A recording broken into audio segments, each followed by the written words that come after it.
তোমার মিষ্টি খাওয়াতে ভুলে গেছে, তার জন্য আবার মিষ্টি খাওয়ানো হচ্ছে। হ্যাঁ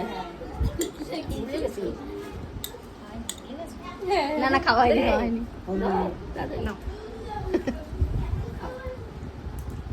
ভুলে গেছি। আর তুই কবি না যে তোমার নাতি জামাই দিয়ে খাওয়াইছো, আমার কি খাওয়াইছো, কইতে পারো। খেয়েও নিচ্ছিস কিন্তু ঘপ ঘপ করে মিষ্টি।